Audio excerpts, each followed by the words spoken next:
Salut à tous et bienvenue sur CryptoLFDM. Aujourd'hui on se retrouve pour faire la partie 2 du testnet Babylone.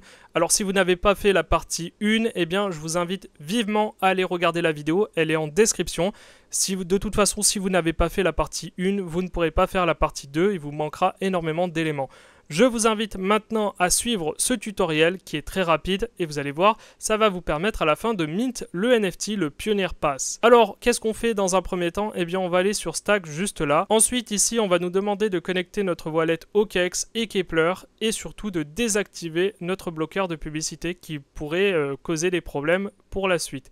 Donc, on fait Connect OKEx, ensuite vous faites Keplr et là, vous voyez afficher le panel et vous allez pouvoir commencer à stacker. Donc, qu'est-ce qu'on va faire dans un premier temps? On va sélectionner notre validateur. Donc, évidemment, le validateur qu'on va choisir, c'est forcément Enigma, juste là.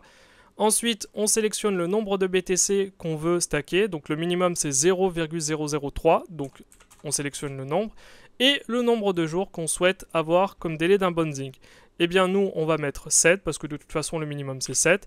Et ensuite, on fait I accept term of usage. Ensuite, vous cliquez sur Preview, vous verrez apparaître une fenêtre, vous aurez juste à faire quelques actions sur OKEx et sur Keplr, et c'est bon. Parfois, il y a un problème qui peut apparaître, c'est UTXO, not confirmed, blablabla. Donc, vous inquiétez pas, si vous voyez ça, vous recommencez à nouveau jusqu'à ce que ça fonctionne. J'ai eu aussi ce problème et au bout d'un moment, ça a été réglé. Donc, maintenant, on se retrouve tout en bas, juste ici. On voit que notre transaction est passée, comme vous pouvez le voir ici. Alors, normalement, pour vous, c'est en pending et ça devrait prendre à peu près 1 heure.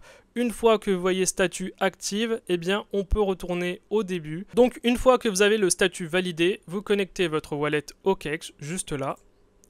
Ensuite, eh bien, vous n'avez plus qu'à renseigner une adresse 0x, donc une adresse EVM, sur le réseau Polygon. Donc, vous mettez tout ce que vous voulez, en fait. C'est pareil, si vous mettez une adresse Ethereum, ça revient au même. À partir du moment où vous avez la clé privée, si vous êtes par exemple sur MetaMask, vous pouvez très facilement switcher d'un réseau à un autre.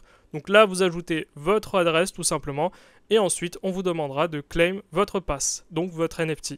Alors effectivement, pour faire tout ça, il vous faudra au préalable avoir des SBTC que vous pourrez claim sur Signet Faucet. Malheureusement, le site est complètement down parce qu'il y a trop de demandes actuellement et dès lors qu'il rajoute un peu de BTC, malheureusement, ça part très vite. Donc, quelle est la solution à l'heure actuelle? Eh bien, malheureusement, il n'y a pas de solution. De notre côté, ce qu'on essaye de faire, c'est d'apporter des BTC aux membres de notre Discord, c'est-à-dire qu'on essaye de leur envoyer le minimum pour stacker pour qu'ils puissent claim le NFT. Ou sinon, eh bien, vous avez la team Babylone qui a annoncé qu'il trouverait une solution dans la semaine pour que tout le monde puisse obtenir des SBTC. Voilà tout ce qu'on sait à l'heure actuelle. J'espère que ce tuto n'était pas trop long. En tout cas, on verra pour la suite ce qu'il y aura à faire. Je vous tiens au courant. On se retrouve pour de prochaines vidéos. Ciao!